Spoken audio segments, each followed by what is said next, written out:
Oh, hey, I think that's working. A tang. Time is 8:05. And Yes, due to technical difficulties.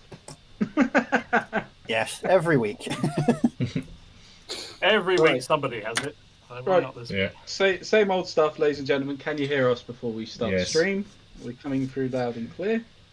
Can you Hello, hear us? Have I hello. disappeared off the internet is another good one.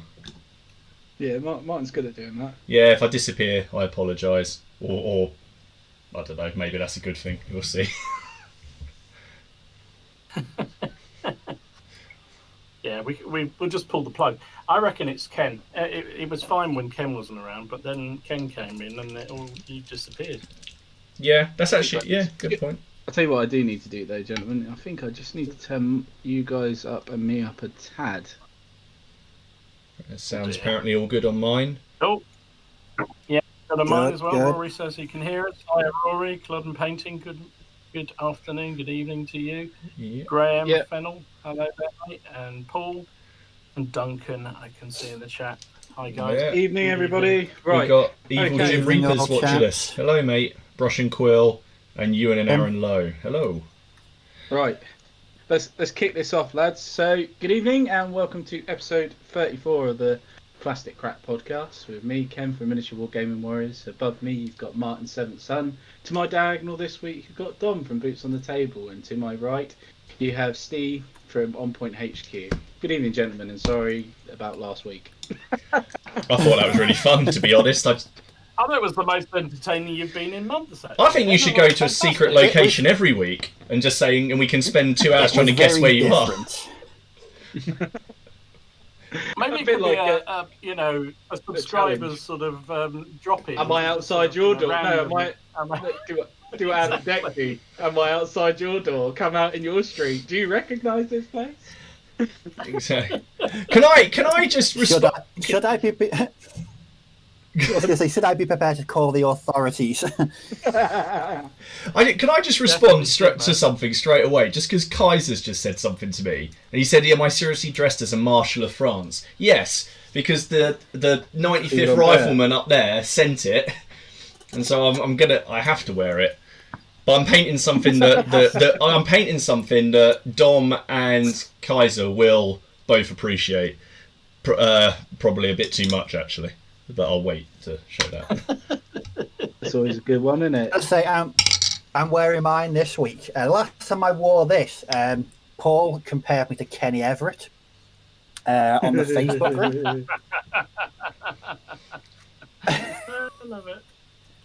Oh, brilliant. The likeness was Never has been so uncanny, much it fun. really was. Oh yeah.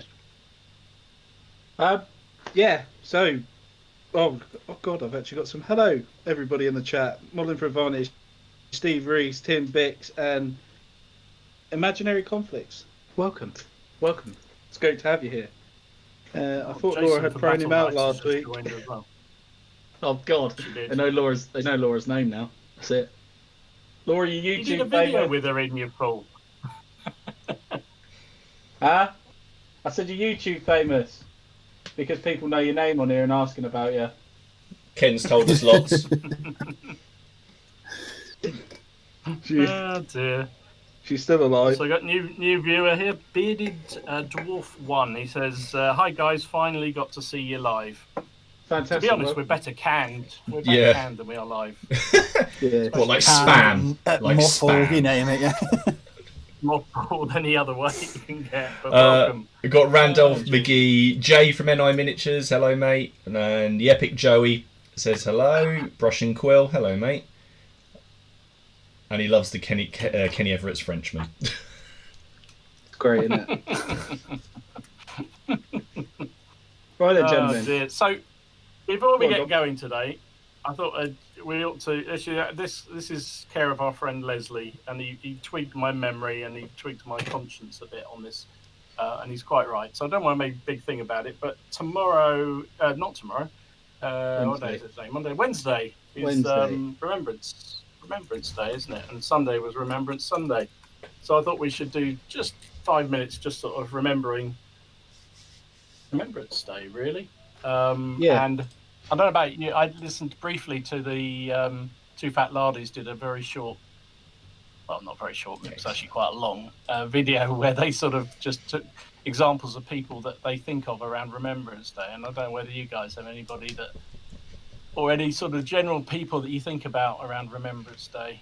Because since we're in a hobby that involves war, Yeah, this it's close to what we do. Any as thoughts? far as I know that as far as I know, I'm sure I did have relatives actually fighting the wars, but like close relatives, like my granddad was just a bit too young. My other granddad was over here, was a bit too young as well. But his great granddad, my great granddad, I gather probably fought in the war, but I don't know to what capacity. And obviously, when you're probably, I was only about 17, 18 when he died. It's not really something I was going to approach him about. I'll have to ask my dad one of these days, just to find out if I did have any relatives. But there's down by me the the Netley Hospital where they brought casualties back from the First World War and the Second World War and POWs and stuff. Yeah. Really quite a big hospital it was. The site's still there. Not the whole hospital, just like the main bit of the building, but they've got a cemetery there. Okay. So it's got loads. Obviously, it's got loads of soldiers in it from the First and Second World War, from both sides as well. You've got soldiers from all over the place. Germany, you've got you've got British, you've got American in there. There's Polish, Lithuanian. There's French. There's two Italians, and I think there was one. Oh God, I'll remember in a minute. And it was obscure one, Greek. There's a Greek guy in there. So yeah, I just tend to have a walk around and just say, just like think in my brain, just respect and thanks for what they've done and everything like that. So I don't have anyone immediate that I can pick off the top of my head, but it's just grateful and it's just to show respect and just walk around in quiet and just not forgotten sort of thing. Yeah, good on you, mate. Good on you. I agree. How about you, Steve? My granddad, he was in Royal Navy. He served on the HMS Rodney in World War II. Thing that always reminds me of right around this time is my nan. She didn't fight in World War II, but what she said was that she lived in Liverpool. Like my half my family's from Liverpool. Obviously, bombed during the war, and she always said that the war was sort of one of the happy. It sounds a bit weird, but one of the happiest times in her life because it brought people together, and it was the solidarity and everyone looking after each other and just that whole neighbourly. That whole neighbourly feeling. So that always reminds me of it that so someone who didn't actually go weren't fighting, but they were on the receiving end of it as well. So the horrors of that, but being able to take positives out of it, it was the happy time of her life. The one thing I would say, people did things that I don't think I've got it in me to do. And I can't say it better than that. I don't think I've got the courage or the conviction to be able to do what those people did. I think we were just a hardier generation of people back in those days. People, they joined up, they fought for the cause, and many didn't come back. I just think as we progress as a society, I think those values, those morals, and that courage, I think it's lacking somewhat in today's society. But definitely a doff of the cap to people who stood up, volunteered, and put themselves in harm's way for the futures of people that hadn't even been born. For me, that's the one thing I always think about it. Well said, mate. Well said. Yeah, that's Steve. About you, Martin, Never knew about your anybody? granddad, mate. Never knew about that. HMS Rodney. Yeah. Play. Martin, anything Um, from your side? Yeah, mine's a little bit of a weird one. Both my grandparents, granddads. One was in the RAMC, attached to the 11th Armour Division. So he was Oh, wow. a stretcher bearer, but pulling people out of tanks, which I can't imagine was. Oof. Was That was- must No, be that- My other granddad was in the Navy. He was a signalman, but he was a bit of an Uncle Albert, and he went down like 3 times. But he got the Distinguished Service Medal, and he got mentioned in dispatches twice. So I'm trying to currently at the moment find out what he got mentioned for. But no, weirdly, the person I think of, my granddad who was in the Navy, his wife, my gran, she worked at Bletchley Park, but we didn't. Wow. But we didn't know till 1995 when she could tell us. We just thought she said she was a telephone operator for 50 years, and then she got the letter Very from the important official telephone operator. yeah. So she worked at Bletchley Park. So my dad keeps on getting letters from them and things like when they do commemorations and stuff like that, because she's there. She's got her name on the sort of roll of honour at Bletchley Park. But who I think of is her first husband, who was an artilleryman, but he was stationed in Saigon, and he was captured by the Japanese when they capitulated. And he unfortunately ended up on the Death Railway, where he died. And my grandma, she spent a great deal of life. She only got a telegram basically saying, missing in action and confirmed by the Red Cross that he died. But until Burma opened up in the early 90s, she wasn't able to go. So in the early 90s, she went out there. It was covered by the BBC, weirdly. She did like a little pilgrimage to his grave for the first time in the jungle. But after my gran died, my dad we were going through all these papers, and we found all the telegrams and this guy's service record. And then it kind of hit me and my dad we were thinking about it, and especially me quite hard, because my gran met my granddad after the war, and if this chap hadn't have been killed, I wouldn't exist, my dad wouldn't exist, and Kids wouldn't exist. and he had no immediate family other than my gran, and so all that exists of him on this earth really that you can see is this grave in Burma, or Myanmar, sorry, and this brown envelope that my dad's got with all these telegrams and stuff in it. So we've kind of taken it on ourselves to try and like piece together like a bit of his life and his story. So we've been trying to do that over the last couple of years. So we're thinking like sort of putting it all together, because it's weird, because in a weird way it's kind of like it's like the man who, I can't remember how my dad put it, but he basically, this guy had to die, or had to not be here anymore with my gran, otherwise we wouldn't be here. Well, I wouldn't exist. We wouldn't exist. Yeah. It was just a bit of a sobering Name, thought. Martin? His name was Leslie his name? Surridge. His name was Leslie Surridge. Okay. But yeah, it was just a bit that sort of tracing that back has just been a bit interesting, because we kind of feel almost responsible for this guy's story, as it were, because there's no one else for it. So Is there anything you could do with, like, once you get all that information, could you donate it to the British Museum and stuff like that?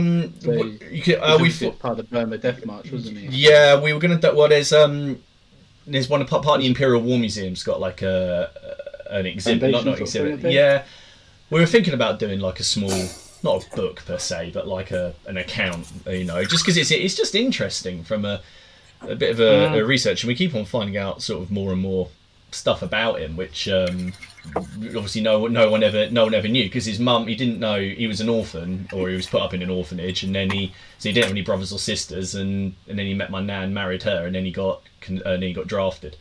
So or he volunteered, I can't remember. But yeah, so that's who I think of. It's a bit of a weird one.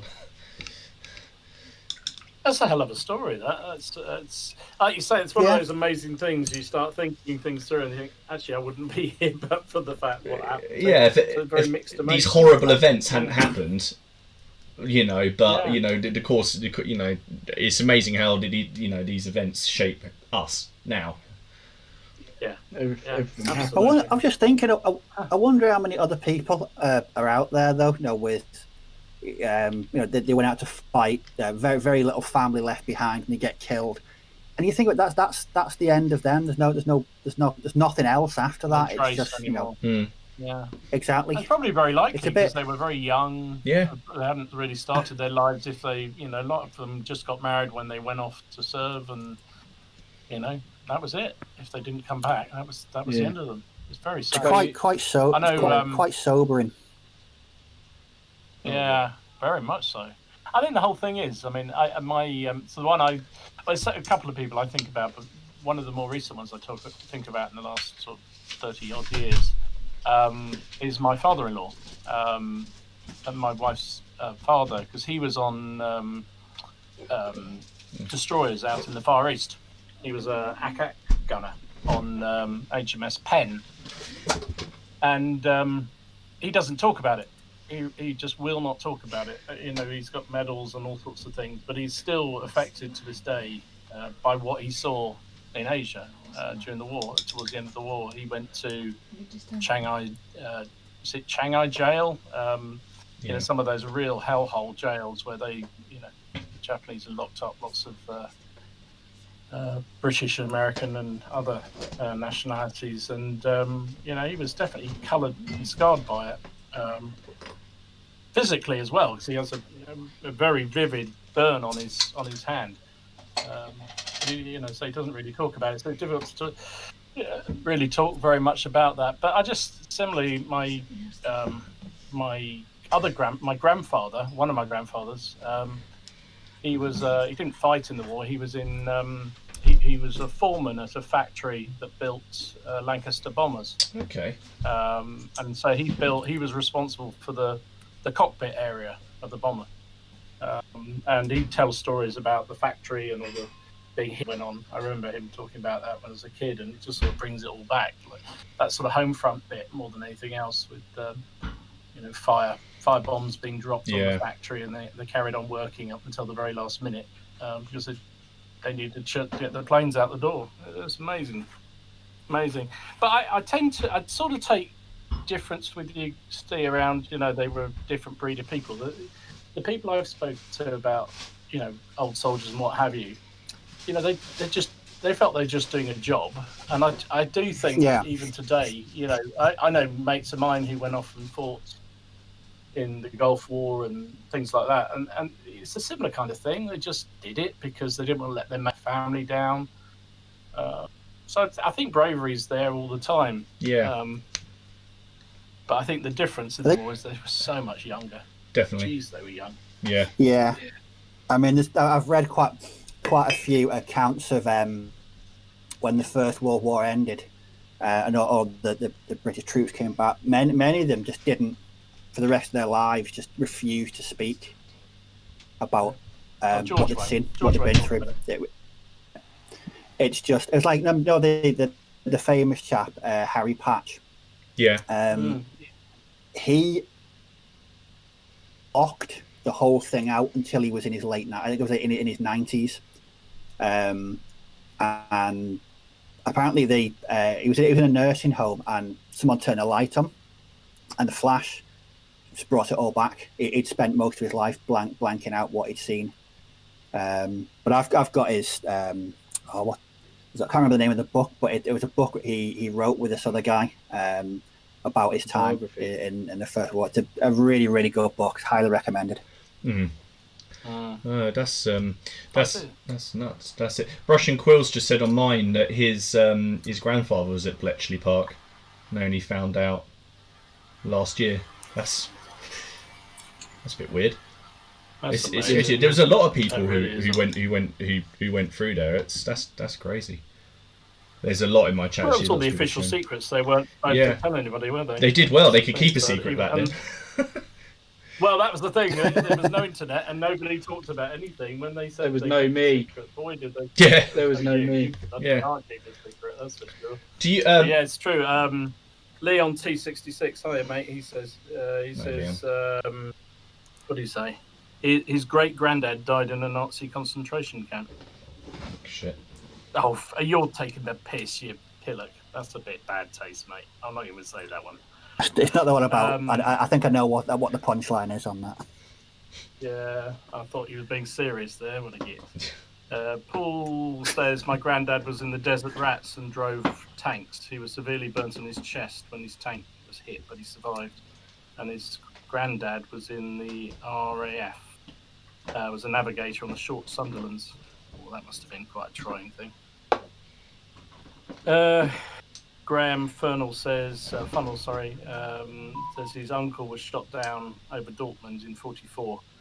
And the last of the line, we do remember them. Yeah, too right, mate. Yeah, exactly. Yeah, died. Rory at Culloden says his grandpa was in signals attached to the Desert Rats.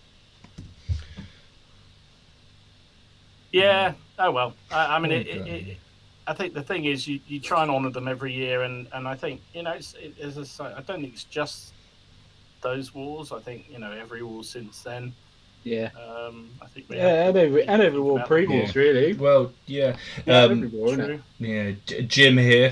He says his father-in-law was a para in Northern Ireland, which left him with a sort of a few issues. So a constant reminder. My father-in-law was in Northern Ireland as well. He left the army once Haley was born. He couldn't do it anymore. As NI says, you know, obviously the stuff over there is, you know, obviously there's a lot of scars on all sides, very, very much so.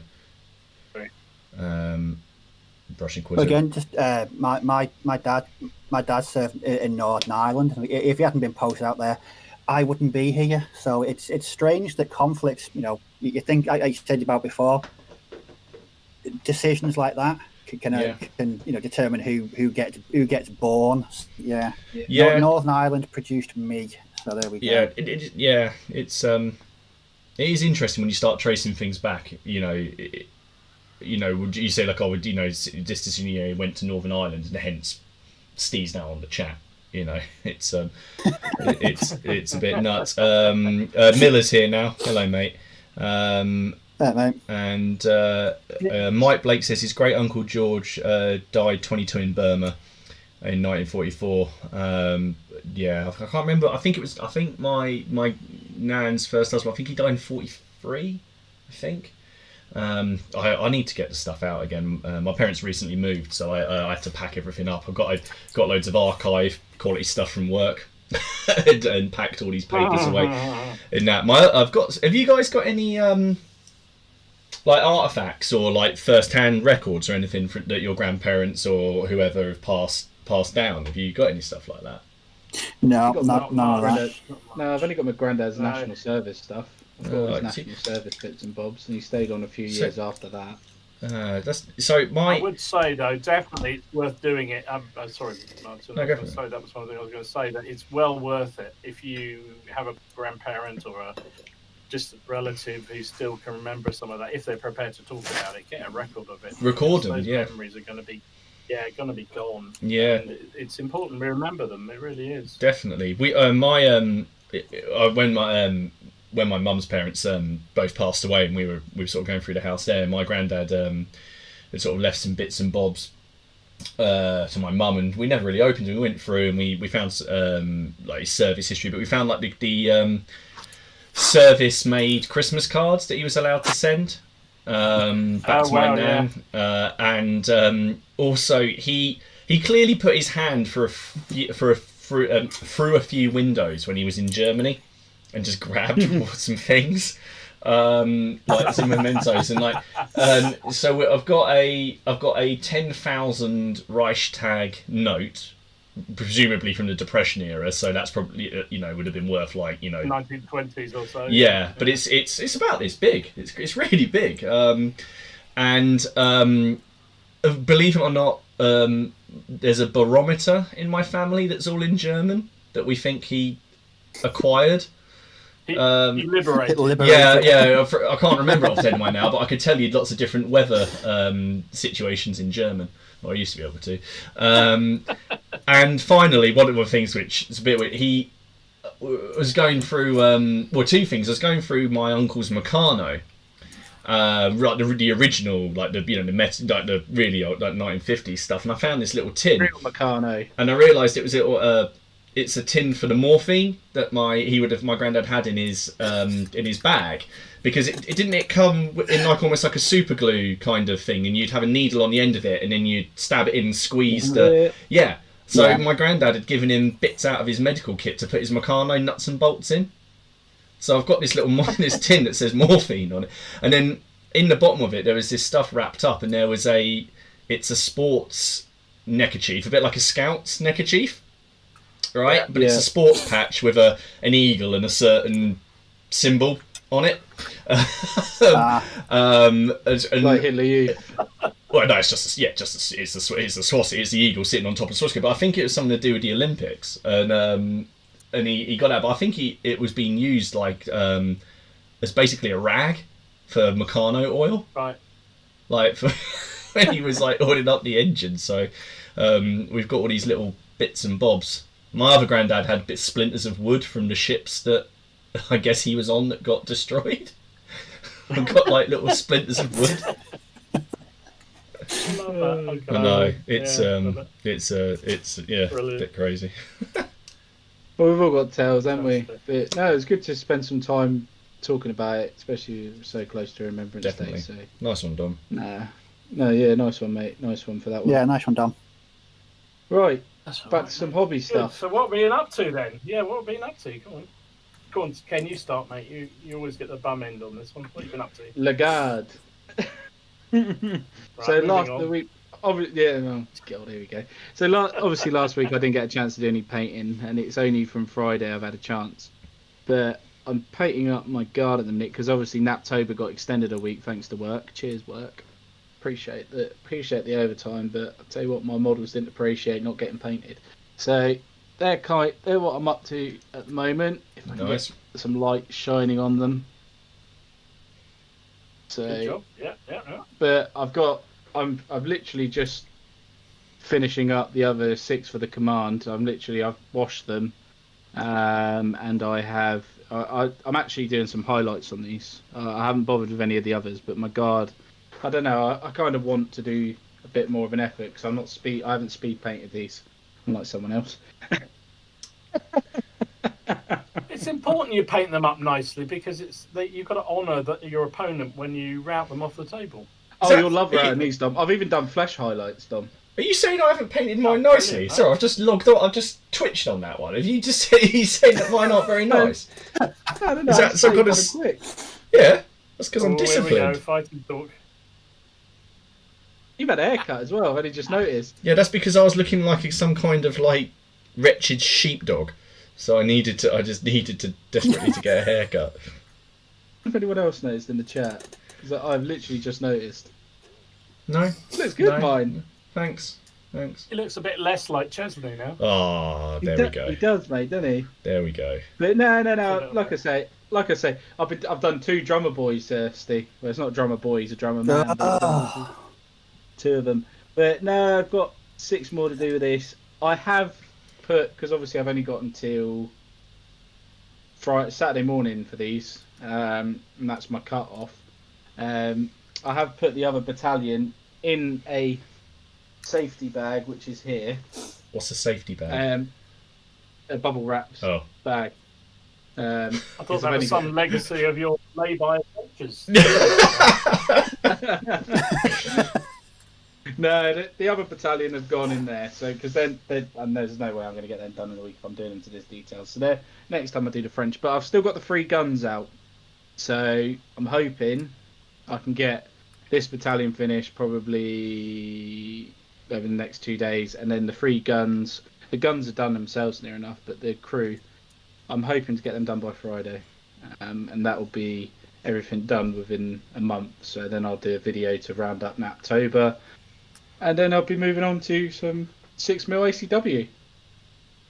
Very nice. The crowd goes wild. Whoa! Yay! My goodness. 6mm ACW, but then after that we have got a beautiful month of Steve will approve. Is a beautiful month of bolt action. Oh yeah. Oh yes. Looking forward to seeing that. That's going to be a good month. That will be a good month. So I'm excited about that.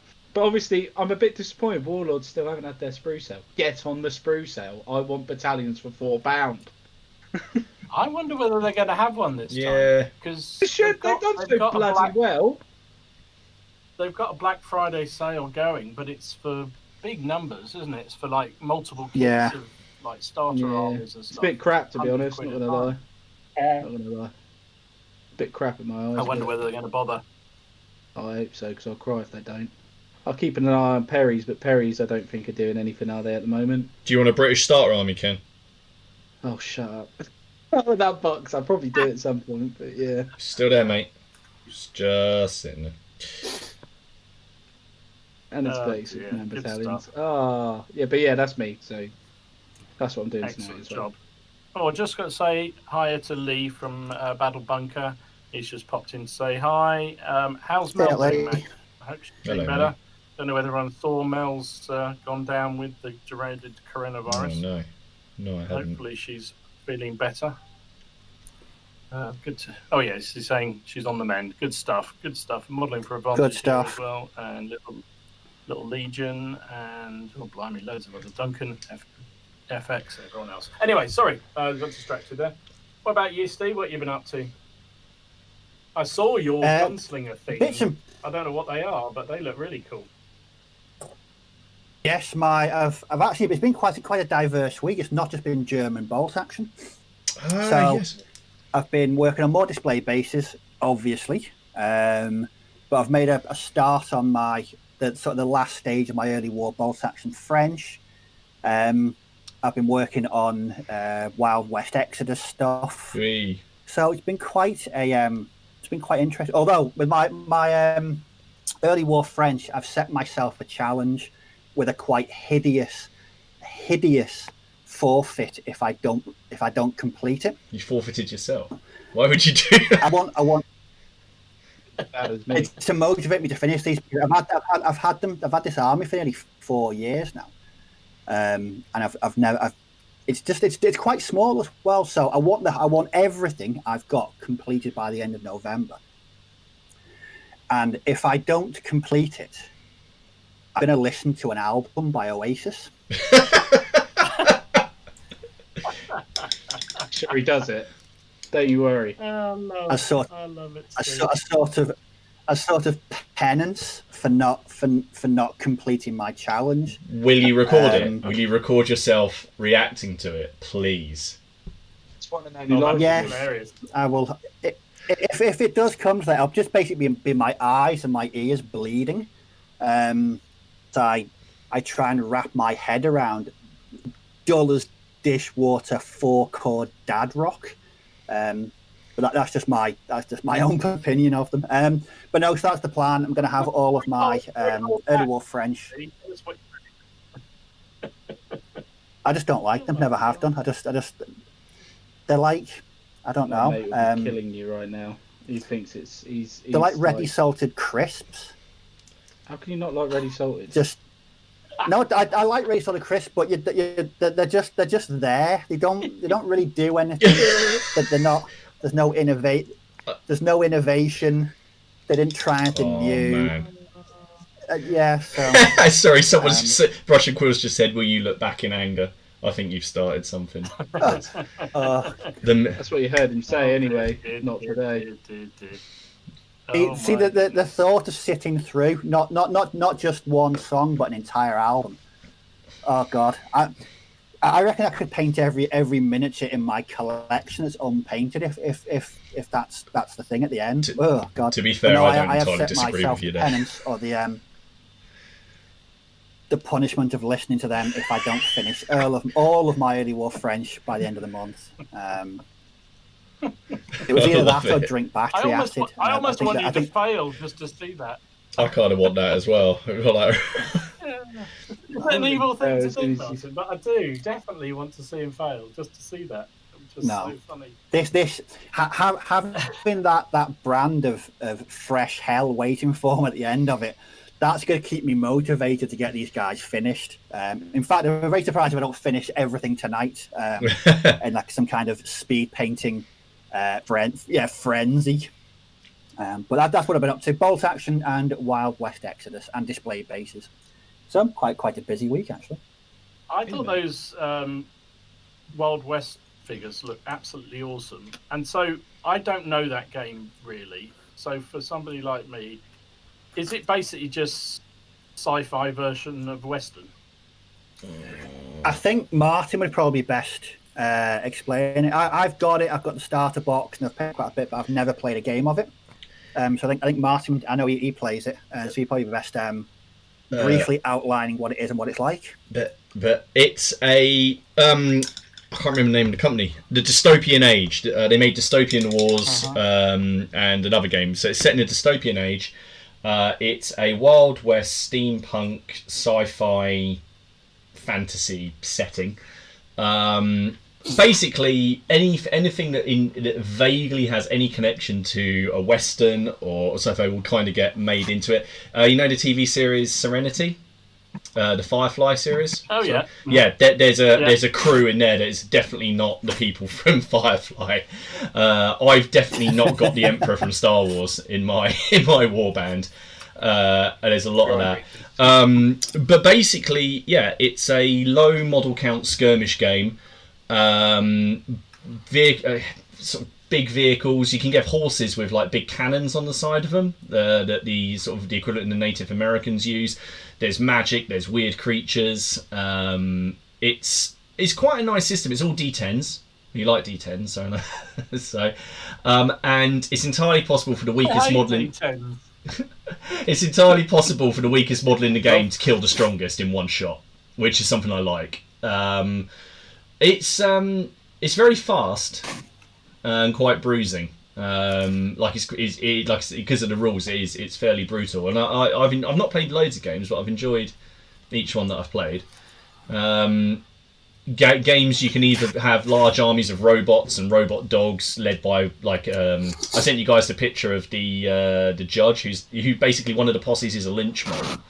So you just got loads of villagers like kids and bartenders and a guy carrying a noose and then this judge pointing and they just send them out. And then on the other side you can just have like a sort of a steampunky version of Abraham Lincoln, like the zombie of George Washington and Wyatt Earp taking on the world. So it's a bit of fun, but the models are exceptionally nice. One of the nicest models I think I've painted this year is a giant werebear holding a twin minigun with a massive axe on his back, because it was just... And I tried to paint him up like some kind of psychotic Winnie the Pooh. That's pretty cool. That's what I like about the miniatures. They're not 28 mil. What are they 32 or 35 mil? They're a lot bigger. Yeah, they are. They're regular 28 mil figures. And they got these weird bases, haven't they? They're like pedestals. Yeah, well, I've that's how I've based mine. So the sort of it's all dependent on the base size, not the base height. So my figures are quite tall, so I've mounted them on cork. So you have small, medium, and large bases. Oh my god, I don't want to see one of your large bases, Steve. Jesus Christ. Can you imagine? There's some really nice sculpts in that range. Just while we've got the floor, look what I had delivered from Warlord this week. Oh, dice. Have you got enough? Have you got enough there, mate? Well, you know. Well, funny enough, he keeps leaving them places. Yeah. So these are 25p a bag. Okay, and in here I have 2d6, 2d8, 2d10s, 2d16 and 2d20, I think it is. Right. And I've got 16 bags of them, and they were 25p a bag from Warlord Sale. So I'm good for dice. I don't know about everyone else. At least we know what we're getting for I've Christmas. got my own dice again, Dom. Because I don't know where my salute dice bloody are. time. I hate losing with my own dice. It's really annoying. That's almost as bad as losing with your own figures, isn't it? It is, yeah. He did that to me as well the first time we played. Dom, when's that video coming out anyway with that game we had? I edited it today, but I had a hell of a job changing the result. It was really hard.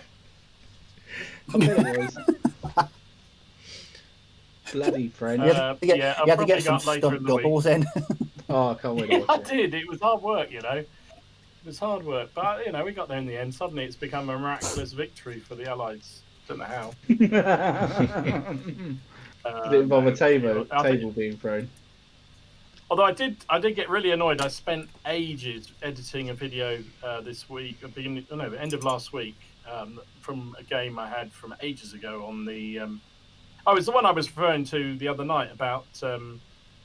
I got a bit grumpy in because, I just got a bit grumpy in basically. Graham and Jonathan wound me up beautifully, and they did a fantastic job. So I edited the video, and I thought, to be fair, it wasn't a great game. But I thought, it's going to be locked down, not many games to show. I'll edit it, and then at least it's done. And it was a really tricky one to edit because I had to edit out as much of the grumpiness as I could of me, just to make me look good, that kind of stuff. And I got to the very last sort of half an hour, and all the bloody footage was corrupted. So it was flip it! I wasted all that time. Been there, Dom. So, been there. Really annoyed me. But anyway, it's not nice. Yes. So then I had to go and do the one Ken and me had, and then do that one. So that will appear fairly soon. I finished it today, happy. Ken. You'll be pleased to know. Literally, I can't wait to watch it. It's going to be a good game. But apparently, who's somebody who said, I've lost it now. There's been so much chat about Oasis. And same in here. Steve, apparently. Oasis. Footsore apparently have got a sale on, apparently. Don't say that. What do they do? Black Friday one. Lovely things. Lovely things. They're beautiful. It's like Howard Carter, when he opened Tutankhamun's tomb, and he said, "What do you see?" He says, "Wonderful things." That's Footsore. Just wonderful things. It's true. What do they do, though? What sort of models do they do? Gangs of Rome, Dark Ages, Baron Wars. Oh, yeah, the Baron Wars, yeah. Oh, dear. Yeah, they are lovely figures. They do some lovely figures for Operation Sea Lion as well. So if you ever want to do like a home guard army with all the strange characters, Footsore do a really good range of them. Samurai, they have a wicked range of samurai as well. I've got to be very careful because Laura's probably in earshot and I'm not allowed to buy any more models. Be very careful of my words. She said if there's any packages turn up from model bloody companies while you still got these things, and I quote, I will chop your balls off. If we send you some packages, right? You heard it. Just send him some sprues. Everybody send him figures now. Ken, it could be worse. It could be forced to listen to Oasis instead. It could be. I don't mind Oasis though, Steve, but there we go. I feel the same way about Coldplay that you do about Oasis. So that's my. Yeah. It's just like boring silence. It's just just rather listen to silence. At least silence is productive. I like silence. It's like the music equivalent of mashed potato. Sorry if anyone likes it. No, that's all right. Come on, chat. You've gone too far now, for God's sake. Next, you'll be dishing Marmite and stuff. This is just outrageous. Stop it now. And Bovril. Miller's just said he loves Coldplay. I think we've had some who disagree on now. Yeah. Right, Martin, what have you been working on, mate? Come on. I finished my Eowyn and Merry for Lord of the Rings. I spent about a week on them because I wanted to actually try and do as good a job as I could on them and not get through them as quick as I could. And they were it was quite enjoyable painting those. I finished those ruins I was painting, and then I did some statues that I got for £2.50 for because they were misprints because I was just trying to create some terrain. But I've got a little. I can knock those out now, and I think I did all 3 of those statues. I think it took about 20 minutes if you exclude the drying time of just. Yeah, it's just so easy, and I know Steve likes using weathering pigments, and I use them when I'm doing terrain, and it makes if you just do a base coat, wash, dry brush, and then hit it with weathering pigments in various days, and just sort of just a minute, it does it for you, and you get this sort of natural discoloration. And what I was trying to do was make a boring wall look actually sort of interesting. And I think I got it. So we'll see. And then on Friday I thought, oh, what shall I paint? So there you go. I painted those over the weekend. There you go. Yeah, just 24, Russell them out. 100, Nice. 102nd Battalion, 105th Line Infantry. They're cobbled together out of spare parts, or spare Perry sprues. So I have no drummer. He's dead somewhere. So and I had to. But I had the flag. No horse this time, huh? No what? No horse. No horse. No horse. You said horse, right? Yeah, horse. No horse. Yeah, no. I have got some, but I don't. I kept them out of this one. I thought I'd use some of these plastics. So, and now I might as well show you what I'm working on, because we're going to have a game tomorrow night, hopefully. So with Haley. So this is what I think Dom and Kai's are going. I think I've shown you guys this before, but it's going to make an appearance in the battle. There you go. It has a pile of dead French. Lovely big pile. Look at that. Too. There you go. And I've actually thought of a use for this rather than it just being a piece of scenery. So this has got some. I'm painting this up because this is going to have some rules attached to it, and I've got some other little bits. So I've got a little scenario that's hopefully. Someone's just said Coldplay are our generation's dad rock. Sorry, that's just distracted me completely from everything in there. Don't know how I feel about that. Look. I'm not even going to get into this because whatever. No, no. No, that's what I've been. You must have seen some of the crap that I post on Facebook and what I listen to. So I probably haven't got the moral high ground here when it comes to music. I have to say, some of the stuff you put up, I have to go and Google immediately to work out what the hell you're talking about, because it's just so bizarre. So yeah. It's not. I like bands where you have to look at the band name like a magic eye picture to try and work out what they're saying. You know what? A lot of the time, my antivirus stops me from going to the site because they think it's dodgy. So music is music. Just music in general is great. There we go. Just different. Yeah, we'll agree on that one. Music is good. No, we won't. No, we won't. I hate music. You hate music. Yeah, I grew up with my dad being a DJ, and it drove me fucking insane. Oh, all right. If I have to listen to the Bee Gees or UB40 once more, I'm going to blow it up. Now I know what you're getting for Christmas, so it's. Yeah. Oh yes. Nah, I don't mind. I don't mind music. That was a gag at work, and this is not a joke, right? This is a little bit of a sidetrack there. But for 2 or 3 years, I kept up at work that I hated music. Like, anyone ever got in my van, I used to turn the radio off. Never listened to it, and I always pick it up, right? And then one day it just come out, and I was driving down, did an audio record clip. There's me listening to some music, and they were all like fucking gobsmacked. I'm actually listening to tunes, because I used to just absolutely go off mad and go like, yeah, if I was Prime Minister, I'd get rid of all music, nightclubs, anything that made people happy, just get rid of it all. What's your name, Cromwell? Pretty much. I was just thinking he should be a Puritan. Yeah. Yeah, I was like, I don't mind a bit of classic, bit of orchestra, but I wound them up for like, that was like a 2.5 year, 3 year gag. Oh my god, it worked so well. And then the day I finally let it go, I was just like, it was like when we started lockdown. I was like, I've got to cheer them up here. Cheer them up. They were absolutely gobsmacked. They thought I was winding them up. But I actually. It's so funny, but yeah, that's complete. If any of you four are watching this, big up the South Coast networks. Yeah. That's not something you hear every day. No. Big up the South Coast. No, that's a new one on me. What about you, Dom? What you been doing? I have to say, I have been burning through the troops like unbelievable. I don't know what's been going on. So quick at painting the buggers, didn't you, Dom? When I get going, yeah. So quick. Yeah, I just whistle through them. I did a 24-man battalion of Spanish Napoleonics, the ones when they're wearing sort of British copied uniforms. So they're, unlike the early period where all sort of whites and what have you, these are blue, and they're really nice figures. They're some of those offensive miniature figures that I don't know whether you see them on the website. Beautiful figures, and in fact, I bought them last Christmas, Last Christmas by my daughters, and I got around to painting them, so I thought I'd better do them before this Christmas. So that was them. I've also done 24 Portuguese, just because they perform so well in my black powder armies. I thought I'd better do some more. That's a joke, they're always crap. And I've just about finished another 24 Cacadors.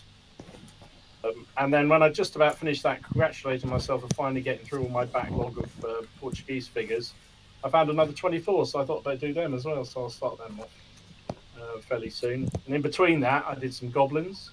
Did my...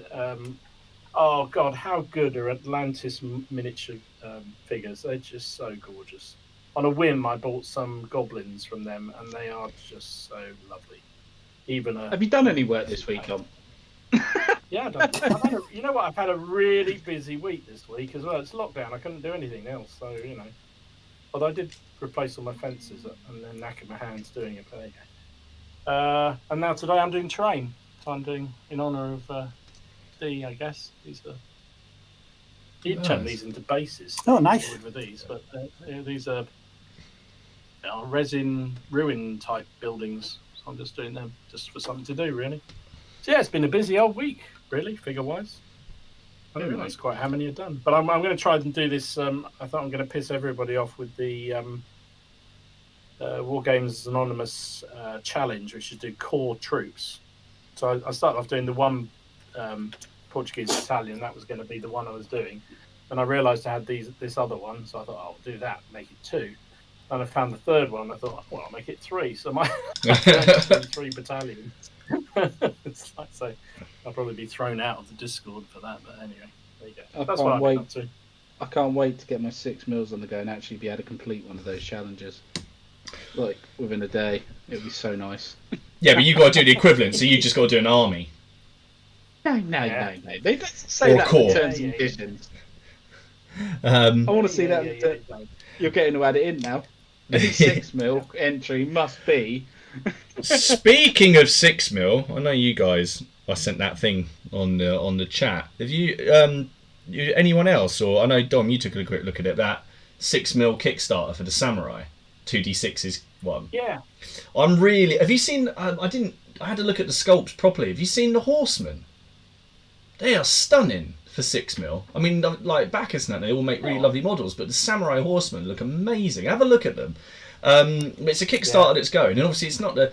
I've been off Kickstarters for a while, but I was looking at that going, well, it's a relatively low investment for quite a lot of models. It comes with scenery as well. It's got lots of little Japanese buildings and like the Dragon Gate, the Torii Gates, Dragon Gate. What am I talking about? The Torii Gates, and you've got the warrior monks, Ashigiri, samurai. It's a really nice little set of models in there. So I might seriously, and as you saying, I always said to you guys, if I do 6 mil, I'd be tempted by samurai. And you were saying you were worried about painting samurai armour, so 6 mil might be the... Yeah, I mean, it's the one thing I've never played any sort of samurai. I've never had any samurai figures. I've never played them because I've always been put off by painting them. But I have to say, I have at the moment clicked on that Kickstarter, and I'm probably going to get them because I thought, A, as you say, they look fantastic. Yeah. And B, for, as you say, I can buy a little army for very little. And it'll be easy to paint. He's done some rules as well. So yeah. So, and I always, I mean, is he? He's done rules. Yeah, there's a free rules that are coming with it as well. So, I mean, obviously people can use what they like, but I think if someone can releases a range, if they can support it with some rules, it'll always, do a little bit better. Yeah, so yeah, that's might be worth checking out. I actually can't remember what it's called. I think it's just simply called Samurai 6 mil, something like that. Yeah. What's the sort of price you're looking at to get in then? 40 quid for. Well, no, you can get in at 5 quid and then just pick what you want at the end. But 40 quid gets you a decent amount of stuff. I'll tell you what. Hang on, I'll have a quick look because I've got it saved on my phone for the inevitable 6 mil samurai by 2d6. Figures, scenics, and rules. So, and they've already gone through all their stretch goals. He wasn't looking for a great deal when you compare it to some Kickstarters, and I think he was looking for 1,000, and he's raised nearly 5. So, You know, That's good. you know, no, he's a kind of small. He does World War II stuff already, and he's got a small YouTube channel as well. So 25 quid will get you, for example, a rebellion thing. So it gets you 30 strips of 4 figures, which includes Ashigiri archers, monk archers, Ashigiri gunners, monk gunners, pole arms, Ashigiri standards, buildings. It comes with but for here's the one I saw, 39 quid. There you go, samurai captain, a medium-sized army. That's the one I went for. Yeah, so it comes with 3 units of Ashigiri archers, 1 unit of monk archers, 4 units of Ashigiri gunners, 2 samurai gunners, another monk gunners, 6 palisades, 14 Ashigiri pikes, 6 samurai spears, 1 unit of monks with pole arms, retainers, 2 Ashigiri captains, 1 samurai captains, Ashigiri standard bearers times 5, monk standard bearers times 1, mounted samurai messengers, mounted samurais with spears, mounted warrior monks, mounted samurai captains, 4 cannons and crew, a medium village house, another medium village house, a large village house, and a small village house, and the and Banzai Age of the Country at War version 3 PDF, and it ships in February. So That sounds really good, actually. yeah, I think for 40 deal, quid, yeah. Like you say, and also you get the buildings, you get the rules. I thought that's a really good deal. Yeah, Deal. and The figures do look awesome. Yeah, to be fair, sorry, I know someone's just said that. So anyone who's looking for it, or it's just called 6mm Samurai by 2D6 Wargaming. He's in there. There's 43 people back. It's got 7 days left on it. So come and join the 6mm club. It's a great club. Well, I just think that all those I don't know the proper term for it, but the flags on their backs would look awesome at 6mm if you just got loads and loads of ranks of them. I agree. I'm with you. Yeah, I'm with you. Well, I think that's exactly what got me in the end. When I looked at them, I thought, oh yeah. I mean, even at that scale, that would look fantastic. Yeah. If you're doing it, Dom, then I probably I definitely will then, because then I'll have an opponent. So I have to do it exactly. And if we're both getting a load of buildings with it, that would be awesome. Got like a whole town. Yeah, he does. On his website, he sells walls as well, whole city walls. You'd be able to print them, Dom. Well, yeah, exactly. I love it. I'm kind of interested by that. So I'm still slightly nervous about painting them because I've never painted 6mm in about 30 years, maybe 20. No, maybe about 20 years. But and also still quite. You want to make them look good even at that scale. But it should be fun. We'll give it a go. What's the worst that can happen, eh? That's what Mourning for Advantage has just said. He said he can't get behind the pillowcases on their backs. They're for stopping their arrow catchers, aren't they? To stop, like, messengers would have them. And they're just like these, they look like these giant pillowcases. So doesn't do much if you just ride them towards people, though, does it? No, that's very true. Sashimono, apparently. I don't know whether it's just insulting me, but that's what Paul says. Sashimono. There we go. That's the thing. You'll have to start learning all the lingo, won't you? And all the terms. Brush and quill it. Like I'm Sorry, no, go. You go. Go on. No, I'm just going to say I am hankering after a new period of something different to do. So I kind of like the idea of that. So I am worried about an opponent. So the fact you're doing it makes me feel right. Okay. Yeah. Justify it now. I might get one game a year in. Yeah, well, exactly. Yeah, we'll paint it or do that one game and go, right, they can go back in the box now. That entirely justified that expenditure. Exactly. Don't worry, 6mm. I'll probably get involved if it's 6mm. You know what I'm like. Brilliant. I'll send you the link, Ken. It's fine. I'll send you the link. Send in the link. Laura, I promise I won't get involved. You didn't say nothing about Kickstarters. Yeah, well, they're not technically. It won't be here till next year, so you know. We're good. Brush and quill. I kind of feel like he's thrown down a bit of a challenge. He goes. I want to do it at 54mm to get the detail in on a samurai. By all means, if you are a millionaire. I just no. You've seen that armor. I mean, Jesus Christ, doing that, painting that properly. Oh my goodness. Oh my. Do you know? I thought about this, like bigger scale games. The only game I would consider doing bigger scale is that little firefight game you had, Martin. Oh yeah, Doing the- the one where I got absolutely annihilated in my last game and therefore we've had a couple of weeks off. Yeah, that one. Yeah. I lost by the end of the second turn. No, sorry, I didn't even get to the end of the second turn. Because we found out, I actually found the rules for morale, and there's actually a break point for your models. And mine was 6, and my just machine guns are brutal. They're just brutal. And we were playing, obviously, because we were just playing, a what if. So we were playing 8th Army against Paras, and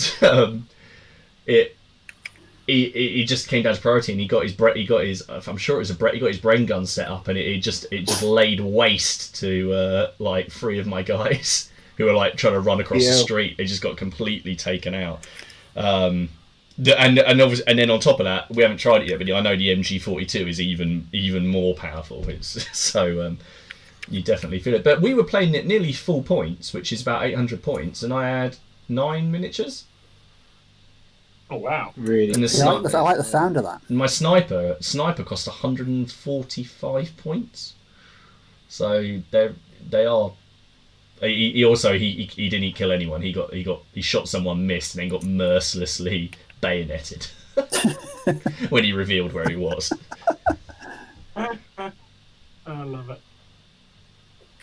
The badges were called Mon, apparently. Oh, cool. Paul knows all about this stuff, clearly. Right.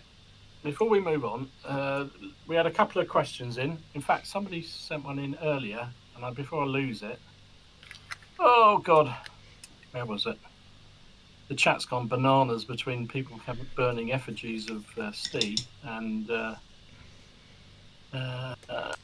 on there about... Well, what have I done now? You just don't like Oasis, About you I think. hating all the band. Yeah. Oh, I can't find it now. Back in anger. My chat's never much mind. the same. I can't find it now. Oh, bugger.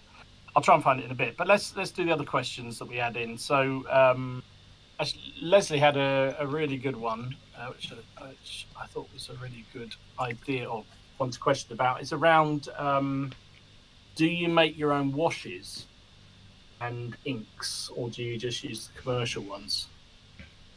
Ooh, that's a good question. Any thoughts? I tend to use commercial ones Steve, for consistency.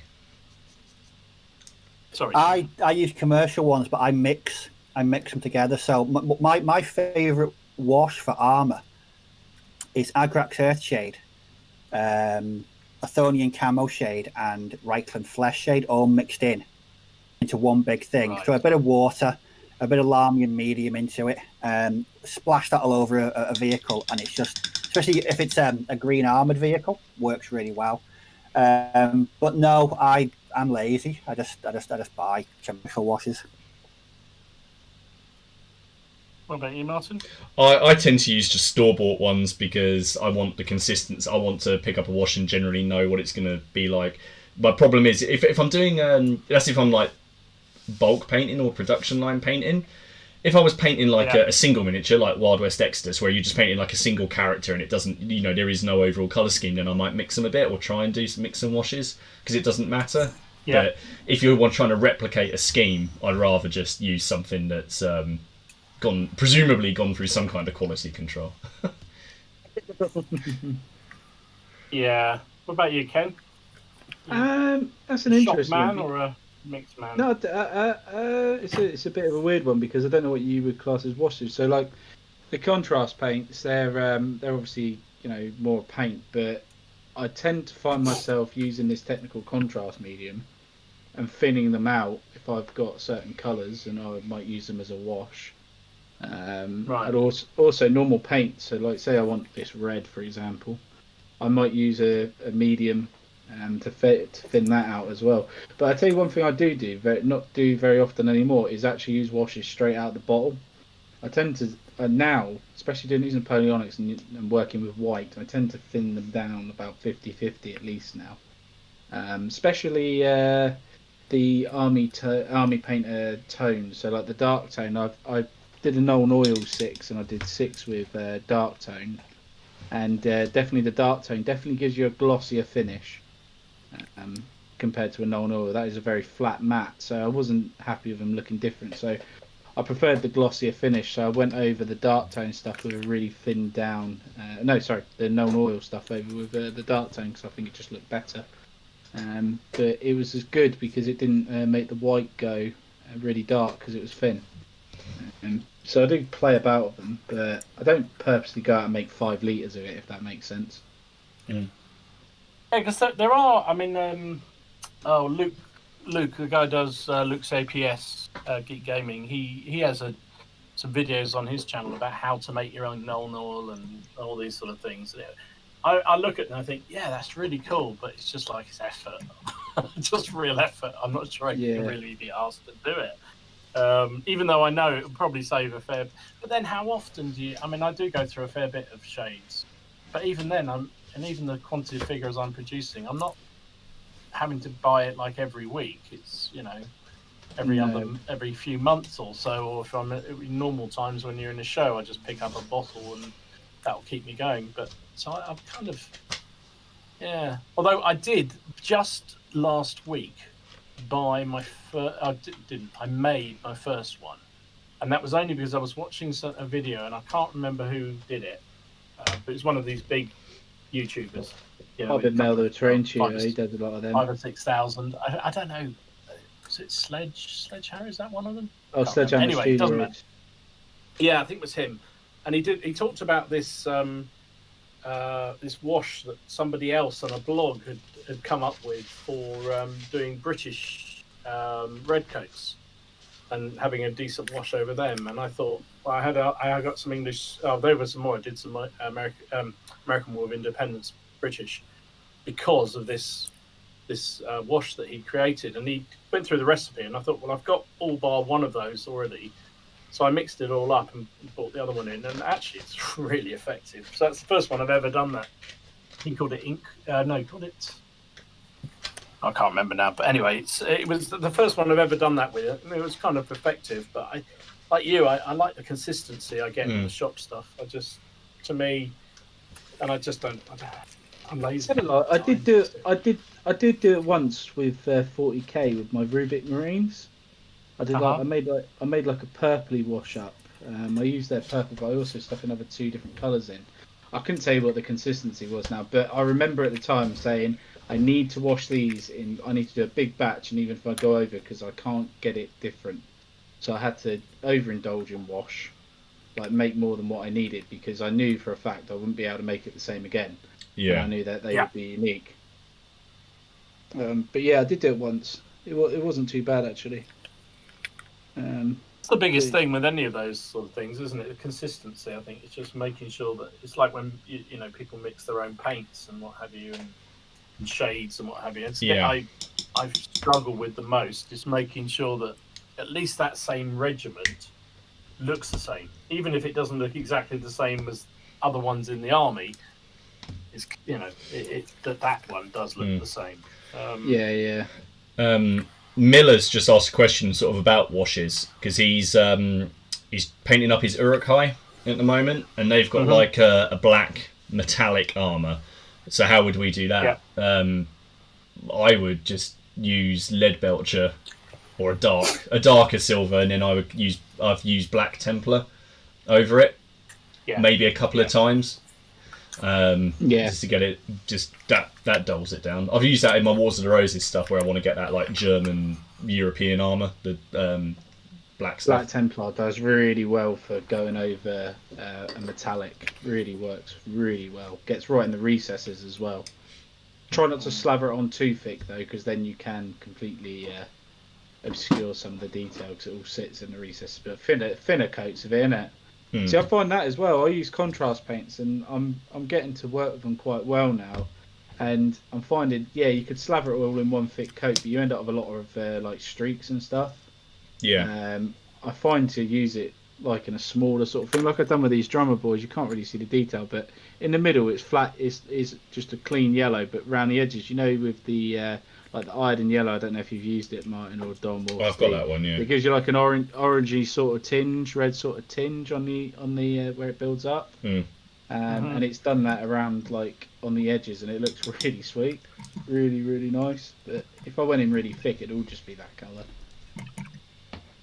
I think for that Urukai thing, it depends what you're looking for. If you want them really really shiny, and sort of clean looking, then I think that's good. But the other one, if you're doing armor, sort of metal armor, and I do a sort of whatever I've done underneath, and I've got the sort of silvery effect over the top, I'll then use, which is the browner one, Nuln Oil. Is that the one? No, Agrax. No, Agrax, yeah.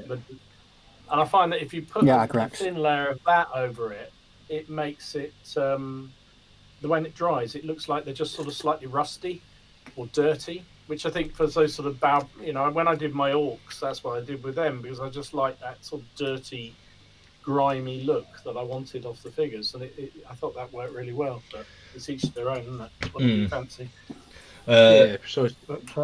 Yeah. Yes, Miller. That's a contrast paint. He asked. Yeah, Black Templar's a contrast paint. Other people have said Basilicanium grey over metallics. Yeah, that's what I tend to do for bog standard armor anyway.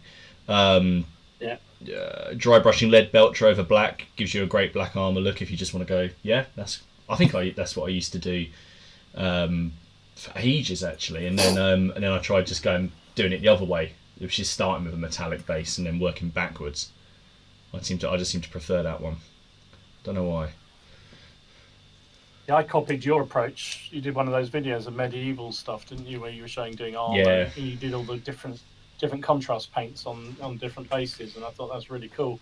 So I've copied basically what you did there, and I think it works really nicely. Yeah, that was I know exactly which video. That was a really lazy video I did when I couldn't think of anything to do. So I just turned the camera on and just paint myself slavering contrast paints over these things. And then it still gets quite a lot of people. It still gets quite a lot of views and quite a lot of comments. And people saying, "Oh, this, I don't like this one," or "Go for this one," or "I like the card," because I did 6, I think, like just trying them, like just using the Basilicanium grey straight. And it gave it like a bit of a cartoony look. And I still get comments on that one, just saying, "Oh, I've done it nearly a year ago. I kind of changed what I'm doing now. Maybe I need to do an update."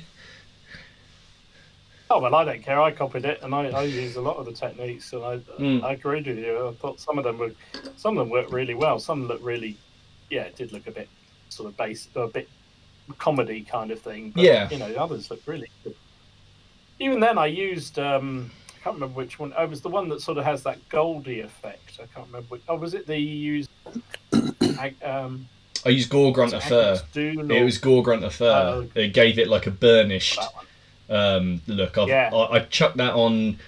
Like I tried to do at least one model in each of my War of the Roses units with just some burnished armor. Because or some burnished chainmail. That's quite if you've got the nice silver armor and then you can do the burnishing on the chainmail, it breaks the model up a little bit. And in fact, I've been doing that. I like it. Obviously, this is just going on for Levine's not about the armor, but if I say do Basilicanium grey, for example, over the whole model, I might pick out the chainmail in a different contrast paint to help break it up a little bit. Which that can be a sort of way to do it. I think it's good. Well, there you go. If you're bored and you've got nothing else to do a video, I'll do an update of that because I quite enjoyed that. If nothing else. So I found the question. It was from Graham Fennell. He said he had a question. How do you choose the size of your armies for black powder? I've got a video on this coming up. Hey? I've got a video on this coming up. All right, we won't answer then. We'll just watch the video. No. So, but I am going to do one because I did my introduction sort of thing. Mm-hmm. I was literally in the next part. I was going to go over battalions, different battalions, brigades, how to make a brigade, how many I'm going to do for my army to make my army in total, what you can do for the different scales. But we can answer it. This is the short version. Go on then. You have the floor. Yeah, go on. Oh, thank you very much. I have got it on underneath, lads. It is there just in case I get a bit hot. I think 2 seconds, just 2 seconds. That's horrific. Tonight's You're the wearing the English king's colours over the top of a French colonel's. That's got to be some kind of Oh my god. Oh, Tonight, Matthew, I'm gonna be Napoleon. oh my! So I think I preferred the other one. So yeah, basically how I'm going to do it is I have decided I'm going to go with an elite brigade. I'm going to go with a pure French brigade, just normal line, and I'm also going to go with a foreign units, so like Italian and Swiss and stuff like that. But I'm going to make three separate brigades, and that's going to make my army. So I think 3 is a good number because it's good because you can still play it on a 6x4. What are you doing, mine? Yes, I'm laughing at that. What are you laughing at? Someone in the comments is writing strip, strip, strip. No. That's it. No is exactly what I've just put back. Oh, come on, lads. Yeah, This isn't Twitch. Behave. Martin, can you control Hayley, please? We don't want that. I'll try and ask her to get herself under control. She has had a glass of wine. Oh god. Right. So yeah, I think 3 brigades is good because for the simple fact of the matter is you can still play 3 brigades on a 6x4. Yeah, it's a bit tight, but you could leave a battalion out of each. But when you play on an 8x4 or an 8x5 or 7x5, it's quite a nice amount of room, and a lot of us are going to be playing on a 6x4. So I'm going to try and keep it along the French doctrine. I will have 4 battalions in my French brigade. So I'll do the only way I do it like Martin does because I thought it was a really good idea. Go on GMB flags and pick 2 lots and just go with those 4 because they all fought together. You can even go in and get all 4 that were in the same corps, can't you? So you get the same corps. And you can put all 4 of them. That's another way to do it. A bit of history there. Watch. Is it lit? What is it? What's that? Oh Christ! That series I keep talking about and Steve showed about. What's that on? It's on YouTube. Oh, what's it not the Little Wars, the other one, the History Channel thing. Epic History TV. Epic History TV. That's Go and check that out. So for that, I'm going to do 4 line battalions of infantry, and I will do a set of cannons, so a battery of cannons. Battery of cannons again can be up to you. You could either do 2, you could do 3, or you could do 4. Victrix comes in 3s, so I do it in 3s. Might represent with half batteries being 2 or 1, depending on how I feel at the time. So that'd be 1 brigade along with the colonel. And then for the elites, I'm going to go with 4 again. So 2 old guard, and 1 middle guard, and 1 young guard. And I will go again with a battery of cannon, guard cannon for that. I was thinking about going cannon or cavalry, but not too sure. Really not sure. But I think I'm going to go cannon because my third option, like infantry-wise, is going to be my foreign units. And again, I'm going to do 2 Italian. I might even do 4 Italian. I'm not sure. It's either going to be 2 Italian and 2 Swiss. And have a colonel in that. But I'm not too sure. If I do 2 and 2, I guess if I want to expand further, I can make another 2 Italian, another 2 Swiss. Because like I've learned, you basically just keep building on what you've got, I guess. Because if there's an odd unit, like if there's like 2 Italians, I'm going to want to make that 4 Italians to make up the brigade. And if there's 2 Swiss, I'm going to want to make 4 Swiss to make up the brigade. So it's just going to keep adding stuff on. And then once all that's done, I will do a cavalry brigade, which will be 3 troops of cavalry. That'll be it. But that's an extra.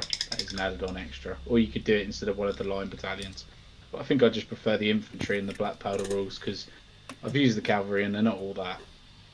That's because you weren't using them right. I was using them on the flanks and trying to get Dom to form square. Actually, you know what, Martin? He played the game. The game we had the other week, which you'll see a video of at some point. He actually used his cavalry really well. All right, then. He sacrificed them beautifully. There was none left by the end of it, but he did a good job of holding me up. Yes. You know. I'm not sure necessarily the way he used his cavalry would endear him to real cavalrymen, but they were effective. I'll give him that. They actually had a use, didn't they, Dom? They did. If you want to see, yeah, I mean, sorry, carry on. I was gonna say, if you want to see like an action with some cavalry that actually came off, and it wasn't really meant to. That game where we were playing over a bridge, and I brought my cavalry on and just charged them at a ford. We'll forget that the 95th were there, and the cuirassiers and the lancers just powered through. The lancers somehow managed to power their way through. The British units were there and just started and found themselves marooned in front of 3 British lines that just peppered them because they didn't have to form square because the move just ended. They weren't charging any of those units, and so they just found themselves sitting ducks, but they survived. So I had this one unit, and it didn't go to another turn, but yeah, sometimes cavalry can surprise you. A very similar situation occurred. I think cavalry in a lot of those sort of scale games, it's the same with sharp practice. They're really not that effective, and I do think they do need to. Some rules just do downplay them rather a lot. Like I talked about him before now, but JP, his channel does Napoleonic stuff, and I think he used General de Brigade. Is that the system? And he did a battle the other day, which I thoroughly recommend. It's 3 partings. It went on for ages, but it's had a lot of cavalry involved in it. I think it was Peninsula Battle. I think it was Victor. I don't know. It was based on a real battle, but anyway, I can't remember which one it was. But and the cavalry really played a part, and I thought, I really missed that in a rule system, because I think in Black Powder, Sharp Practice, the cavalry it's more of a nuisance than a potential battle winner. Yeah, I think that's the thing though. I don't think, and modelling for Kaiser's just said on here, it's important to realise that they're there as a strategic asset rather than a tactical one. Like they can, if you can put cavalry on a flank, then your opponent will get worried, because if he doesn't move to do something about them, then they're stuffed. Because the cavalry you need to. I don't think I've ever been in a game where I've managed to put cavalry out and no one has actually defend or like put something to oppose them. I've never had cavalry sort of running free, so they do have that kind of going for them, because no one's ever going to leave a unit of cuirassiers to just run rampant across the battlefield, or allow them to get it. So, but then I don't paint up enough cavalry to really have massive cavalry games, so maybe that's why. I had 2 troops of cavalry. I don't think the scale really works. Sorry. Yeah, I was going to say I used 2 troops of them, didn't I? And then quite a lot of them, weren't there? I think he's right. Kaiser's right. I mean, it was a strategic asset, and many generals didn't want to waste their cavalry because horseflesh was hard to get hold of, especially in the middle of a war. So they didn't want to waste it. But the same token, there was 2 distinct functions for cavalry, wasn't there? There was the battle cavalry, cuirassiers, the heavy dragoons, those sort of things, who were designed to dominate the battlefield. That's what their role was. It was the light cavalry that had that sort of strategic scouty role, that you didn't want to lose your light cavalry, else you couldn't find the enemy next time, or you couldn't find where you were going next time. So, yeah, I agree to a point. But anyway, whatever. But I think cavalry a little bit underappreciated. My in the 2 rules I mainly play, which is Sharp Practice and Black Powder. Although, funny enough, in Pike and Shot, cavalry is a little bit more effective. If you win the cavalry battle in the English Civil War games, you could start riding down infantry quite easily, unless they got lots of pike to hide behind.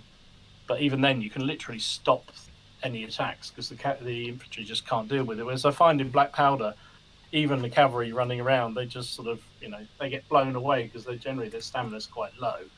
So they get hit a couple of times by some infantry, even in square, and it's good night Vienna, and they pull back. But anyway, that doesn't answer the question Graham was asking. It's me rambling, personal memoirs. What about you, Martin? Because you've got loads and loads of things, do you set up just randomly building units you fancy in Black Powder, or do you follow a historical template? Or I started following a historical template for Waterloo, based around the assault on La Haye Sainte. So I kind of got all those units, and then I just kind of thought, I'm never gonna replay this battling in full. So I just start. I just kind of got. I get the idea. I buy what I want. I build what I want. And then I form it into. I don't have one set army. I form armies from my collection. But that's because I've got the benefit of having 15 odd line battalions that I can pick from, and you know, if I for example, I'm doing the Italians. I know like Ken is, and I am going to do a complete brigade of Italians. So I'll do three line battalions, one skirmish, one in skirmish formation. I'll probably do a battery and then a colonel, and that'll be my Italian brigade. No, I just kind of, it's like those ones there. Those ones that I just painted up because I had the 105th flag, the 2nd Battalion flag, so I just painted those. And because you can never really have enough line. I mean, 4 units if you're playing Black Powder in the brigade is probably about right. 4 or 5. Any less than that, and then the brigade might not be particularly effective if you lose one, and then any more than that, and you run the risk of half your troops not being able to activate. No, I mean, I kind of look at things like I'm still trying to finish the Union Brigade. I wanted to do that. So some famous formations, I tried to do. I want to do the Red Lancers, Napoleon's Red Lancers, but they always deploy as a large unit, so I'd have to paint by my own basing scheme. I'd have to do about 18 of them, and that makes me feel a bit sick. That's a lot of lancers. It's a lot of horses. So you put them there, don't you?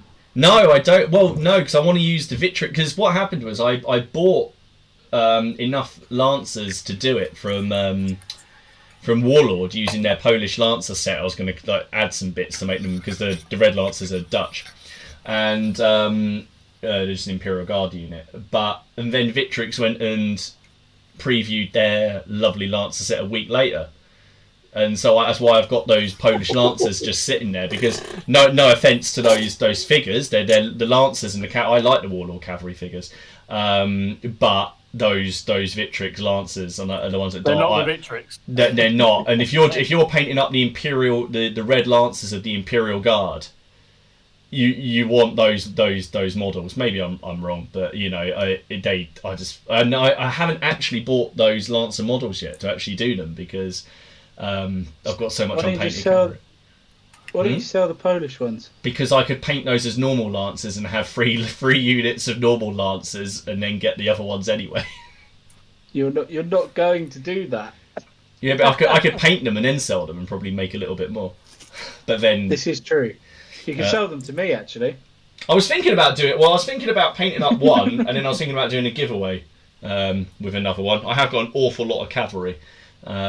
So I might do a giveaway or something. Do you know that's the only one disappointing thing with Victrix? The only one thing, they do 60 infantry. Maybe they should do 60 cavalry per pack. You know, Owen Douglas on mine says he thinks a rules of cavalry that affects deployment would help, in that you'd have a reason to take them beyond the actual combat impact. That's what. That's very good idea. Yeah, you know that system I keep on harping on about that I really want to play against you guys, Fire and Sword. You get, depending on the cavalry in that, they give you a certain amount of recon points, and you and your opponent total up your recon points, and whoever has the most gets to effectively do things on the battlefield because they've made it their first. They get to maybe move the terrain around, or they can do a forced march or something like that, or put some obstacles out. So the cavalry have another role, which is quite cool. So yeah, that's a good point. Infamy does a similar-ish, well, not that thing, but it how many cavalry or light infantry you have influences quite a lot of things in the early part of the game in that deployment phase, and it's one of the things I do like about Infamy, because I think that's a really clever system for, as you say, you might just take cavalry or a unit of cavalry, even though they're not they're reasonably effective in that game from what I've seen, but they're very effective if you want to shut down deployment ambush points and that sort of thing.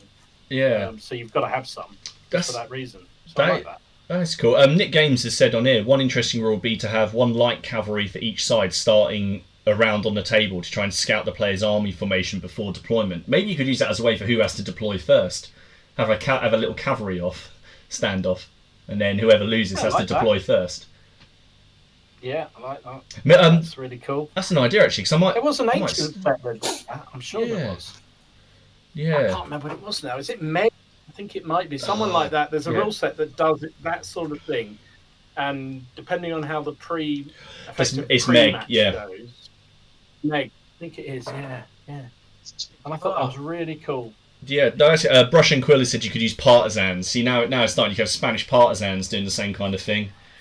Oh, there's so many possibilities. I might do something like that in our next War of the Roses game, because we wanted to have just a massive pitch battle using all our figures. Yeah. But so maybe because we've both got light cavalry, so maybe we could have some kind of light cavalry action first. That'd be quite cool. You do a skirmish game with light cavalry, maybe. Yeah. Sort of have I don't know whether some decent rule system that does skirmish game for that period. Or you could use maybe bill hooks. Yeah, and then use then play out the results in using Hail Caesar that we're doing. I've done that before, sort of mixing systems. So that's quite.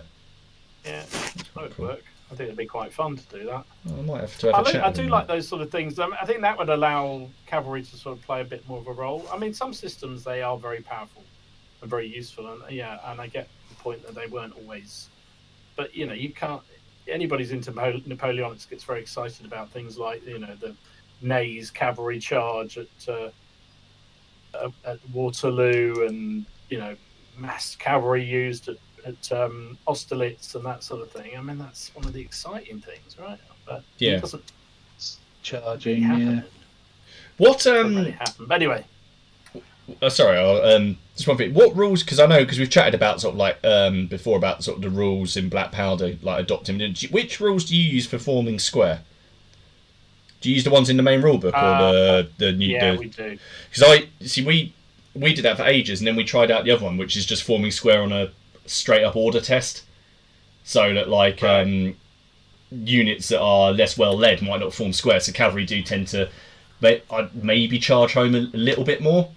It kind of made that difference between raw crap troops, which we thought would represent the Hanoverians, but they always ended up forming square, and then like the bloody Coldstream Guards wouldn't, or something like that, and then they'll get charged. But that works quite well. We found it's one of the. The thing is, I mean, I think that's a weird one, isn't it? Because I think, having said, I don't think cavalry got much of a role in Black Powder. I think again, if you read the histories of those sort of periods, it was so rare for a square to be broken by cavalry. And generally it was because, like you say, the commanders did something stupid, or they'd been broken up by artillery, or were effectively surprised in some way. It was so rare for it to happen that it was almost noteworthy when it did happen. So I wouldn't want a rule system that sort of allowed it to happen sort of on a fairly regular basis, even if that was the way of making cavalry stronger, if you see what I mean. Because I just think it just didn't happen. It just very, very rarely happened. Was there I think one battalion of British troops in entire Napoleonics, I may have this wrong, was broken by cavalry. It's that kind of order of magnitude. Rare. I think the French had it a couple of times, and that was about it. So it just didn't happen. But yeah, I don't know. Cavalry. They're so lovely. They're so lovely to paint and so nice to look at. He said, laughing. I was going to say they're lovely to paint. Lovely to paint, but they're lovely to get on the table. But yeah, I do. I think for me, the whole thing about a Black Powder army, or even pretty much any army, is I like to have a sort of a vision of what I want out of it. So I'll generally follow something. Even the bolt action armies, I'll tend to have a formation in mind when I'm making it, at least initially. I want it to be 31st Panzer Grenadier, whatever it is, and I'll try and build it first to match that, and then I'll expand and get lots of other figures that allow me to do lots more things. So you've seen the Cleve Bergs I'm doing. It's a particular division or brigade within a division in 1812 in the Russian campaign, and so I'm trying to build it according to that. But doesn't mean I won't start adding extra units on top of that. But for me, that's how my model of doing things. I'm sort of toying with a brand new project, which for a completely different period, and I'll do exactly the same thing. And actually, what I'm doing at the moment is the research. I might do a video on this because it might be interesting to people. Maybe it won't, but kind of how I go about thinking about a new project and all the sort of preamble that goes into it, and before I actually even buy any figures. Steve, you do some World War II stuff. Obviously, I know you do some World War II stuff. I mean, when you were talking about some specific units before, weren't you? I remember the. Yeah, I think it gives the like Dom said, it's good research in the history. So my Stalingrad Germans are based on they're going to be based on the 144th Infantry Regiment, which was an Austrian regiment. They were actually destroyed at Stalingrad and then reformed afterwards. It very painful end for them. But I think just having that backstory and reading up about them. So at the moment, I'm working on these French. At the moment they're just a really generic army. I've not gone in and picked exactly what I want them to be in reality. Same if I use my late war Germans and playing bolt action, they're always based around a Kampfgruppe Becker, which was a mix of different a Kampfgruppe basically, bits and pieces. And I think that's what I like about late war Germans. You can pick and choose, quite a diverse range of different units. Across different, Fallschirmjäger, SS, here. So there's a good mix there. But no, I do like to have that background to any bolt action forces that I'm working on. I don't really know an awful lot about early war, which is why I'm enjoying reading up about. I'm currently going through the Battle of Arras. Like I say, I really want to pick out a French infantry regiment that because I'm not really down on my French history. So it's interesting. But like Dom said, immersing yourself in that research really it's an extra dimension to the hobby. Definitely, and you can do it for all. I mean, I do. I tend to do it more for the Wars of the Roses than anything else. I love finding out because you can find the muster rolls. You can find out how many men at arms the guy brought with him. And then because I've looked into the livery, I've got all these little biographies. I need to do them at some point because I've done one or two on the channel. I was going to do like a whole load of basically building the model and then doing a biography of the man. But there's so many. I love researching them because you find out all these funny little things that you can then think of modelling wise that you can do something, like. Clifford was killed at the Battle of Ferrybridge by a headless arrow. Got fired by legend. Apparently, it tells you that he got killed by a headless arrow through the neck. So you could model that. You could actually do just like this arrow sticking through his neck, but actually take the head off it. Research is brilliant. Tell you what, I mean, having no watched right or those. wrong. No. So I was going to say, having watched those documentaries recently about. There was one about War of the Roses, and then that 4-part one about the Plantagenets. Bloody hell! That bit of a dysfunctional family. That was a really just ever so slightly. But I think, like I say, that period. I know you game and model around a lot of that, but there's so many different characters and personalities that really you can. I imagine you could really transfer to the tabletop. Yeah, that's we found it because we started inventing our own rules because there's no supplement for the Wars of the Roses for Hail Caesar. We've just used Hail Caesar as a base, but we started in the last battle. We sort of looked at their history and just come up with little rules. So we come up with because so many of the families hated each other. We had one family that hated the Nevilles. So if you had a Neville character, then that character would get some re-rolls against them. We had another one who was basically he was such a bastard that his men. I can't remember which one it is. my opponent will kill me because I do listen to him. It was either Exeter or I think it's Exeter, and basically his men hated him so much that on a trip back from Calais, he just fell overboard and he didn't make it. But he had one of the racks in the tower was like called Exeter's daughter or something like that because he was so fond of using it. So you find out. So we put that in the rules and basically said that his men were afraid of him, but they also hate him. And so we basically had decided it's easier for him to order them, but if he does blunder, he blunders hard, and they like you double the effects or something like that. So doing these little bits of research and including them in the game, it really, if you can find a way to do it, there's loads of little things you can do, and it just adds an extra Tell you what, bit to it. there was certainly a fair few psychopaths back then, weren't there? I mean, every other person to have, I don't know, some kind of manic, I don't know, just this violent traits to them. Yeah. I don't know whether it was the period, whether it was just a result of generations of inbreeding. Everyone just seemed to be completely loopy. I don't know what it was.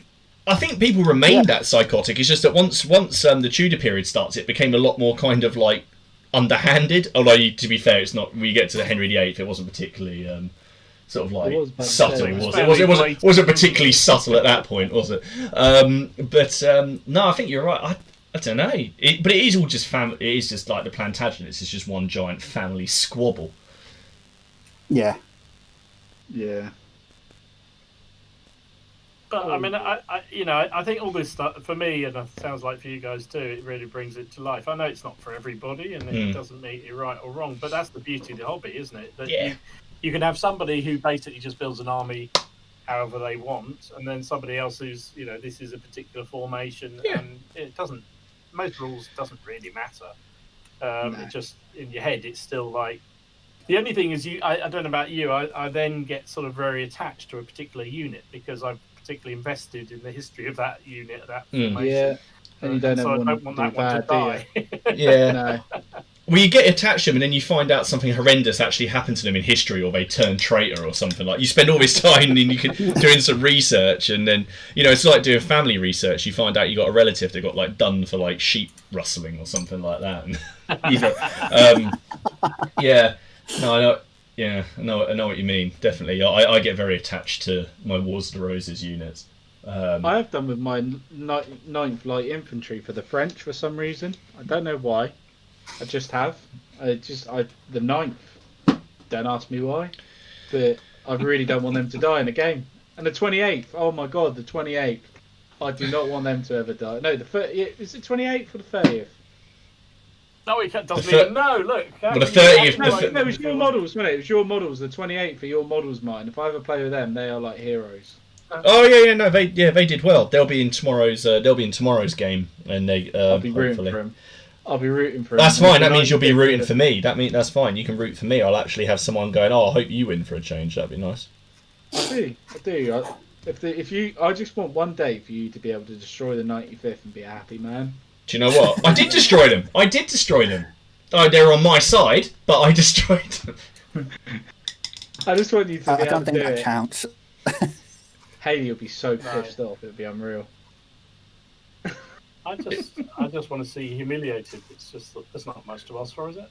No, I think the guy deserves a break now. To be honest, I think he needs to win one. I won one. I did win one. Well, technically it was a draw because we said that if it's within 1 victory point or 2 victory points, then it's a draw. And then I regretted it because it was me that had the higher point. But no, hopefully, tomorrow should. If it comes off, it'll be. We've got like a scenario of a couple of. It should be interesting. It's not a pitch battle. We've got a bit more of a story, but a mission behind it. So we'll see how that plays out. We've got like 10 minutes. What? Just quickly, I wanted to ask a question. What war film, would you guys recommend watching this week if someone was to watch it? I know I'm going to recommend straight off the bat. Mine's going to be the Fury. longest. The longest one possible, which is going to be Gettysburg, because I watched it again this week. That's like the 5th time I've watched it in the last 6 months because it's so good, and it's got my ACW juices flowing like mad. That sounds disgusting. God. I don't Yeah, want to know that does about sound Ken's quite right. juice No, flow. you've already been. You've already got the people Oh, wanting. too much. No. General Longstreet, mate. Can't wait to get him on the tabletop. So yeah, what film would you guys recommend possibly? Apart from Fury. My recommendation last week, and then and Steve watched it and said it was fantastic. So Yeah. I'm just big into at the moment into those sort of weird multinational films that you get on Amazon Prime or Amazon Video. I There's started some to watch great one last films night. there, isn't there, mate? There's some absolute stonkers on there, and I mean, if you don't like subtitles, they're a bit annoying sometimes, but you know, so be it. But I was started to watch one the other night, which I need to finish off, and it was about Algerian volunteers in the French army in the Second World War, and it looked cool. really brutal. But I just thought that sort of bizarre, like the one that Steve and I watched on the Latvians in the German and then the Russian army was kind of really. What channel was it? Interesting. What was that on? They're on Amazon. They're on Amazon Prime. Yeah, I've got Amazon, Prime. What whatever was it's the called. film again? Yeah. What was the film called? The Latvian one? 1944 Forced to Fight. Made to Fight. Right. I'm gonna watch that. It's honestly, It's a brilliant film. it's been a long time since I've seen a film where they've obviously done their research into the uniforms and the weapons so much. Yeah. Absolutely unbelievably good. Really, really good. It's got you saying that, Steve. It's got to be. Mm. Okay. Everyone's saying 1917 on my. If I could recommend. Oh yeah. That is a. Oh, that's a cracking film, but If- it's a cracking story as much as a war film, though, isn't it? Yeah. If I could recommend one, it would be a war film that's in my top 5 of all-time war films because it's so bloody good. Paths of Glory from 1957 with Kirk Douglas. Oh yes. Um, yeah, I know. It's just I haven't seen that. it's just one of the best war films I've ever seen, and if it's on the telly, I always watch it. It's just so well acted. The story's really good. Even the battle scenes are really good. But it's highly recommended. A really great classic war film. Okay. Of course, mate. What about you, mine? I'll go. So I'll go something. Say it's war, but something I've really enjoyed. If we're sticking along with the samurai, and I'm not going to say the Last Samurai. Don't worry. Although I know I do have a bit of a guilty pleasure for that Hey, film. that was. I tell you what, it was all right actually. Yeah, no, I think that film gets a bit too sad. I think the scenery. Anyway, there's it's. I describe it as a war film because there's a lot of movies. There's a Japanese film called 13 Assassins. If you've seen that, and it's absolutely fantastic. It's one of the best choreographed films I've ever seen.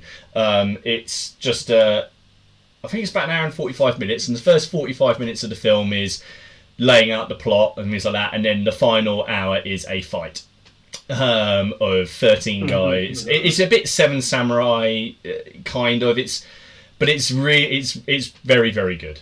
Go watch it if you want, if you're interested in samurai kind of stuff. That being said, there's another good one called When the Last Sword is Drawn, which is like the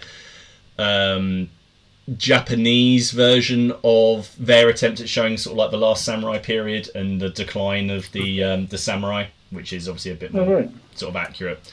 If you don't mind subtitles. Yeah. Well, there was speaking of Japanese, there was a film about I think it's called The Last Kamikaze. It's about the kamikaze pilots from the Japanese, and that's subtitled. It's in Japanese. But it was actually quite interesting. It was on Amazon actually. I think again it was on Amazon. Yeah, I think it was. I think I saw that one. Yeah. It's about one of the officers and the sacrifice that he made. I'm not going to give away the story, but the reasons behind doing it, that he was doing it, was different. Yeah. he was like an ace pilot, wasn't he? I think. That's right. There's, I'll tell you what. I think they're really good films. I don't know. Again, this boys. I really like the two Clint Eastwood films, Flags for Our Fathers and Letters from Iwo Jima. Oh yeah, man. And I think they're fantastic for an American director, films. I mean, I like Clint Eastwood. West, all of them. But Clint Eastwood was to him to direct a foreign language film, a Japanese film, and convey it in the way he did, and actually one of the few films I've ever seen an American do where the Japanese are actually portrayed in a bit more of a sympathetic light to the ones who are conscripted, and the people who didn't want to be there anymore. I think is a fantastic, absolutely fantastic film. Yeah, man, and just the way. But do you know what's crazy? Is I watched that Flags of Our Fathers, yeah, and like for 2 or 3 years, I did not know Letters from Iwo Jima existed. And then I came across it and was like, I started watching. I was like, this looks familiar. This is the same scene. Oh, then I realised. That's an amazing thing about that film, where you see I was like, you get the wow.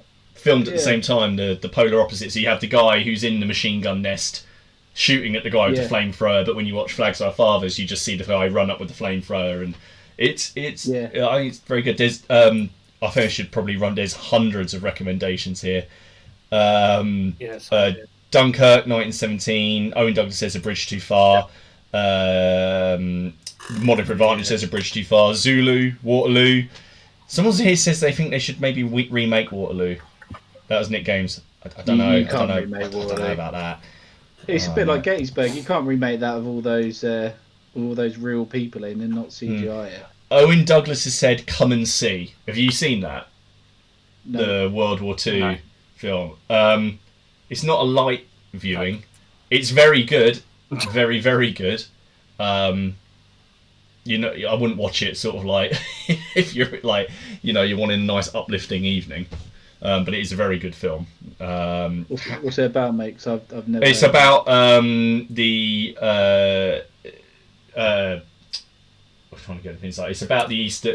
It's basically told from the point of view of this kid who's drafted into in with the Soviets, but it's all about like the atrocities that happen on the Eastern Front and what happens to those villages and all of that kind of stuff. And it's just a visually and brutal. It's not so much it's a brutal film. It's quite exhausting watching it.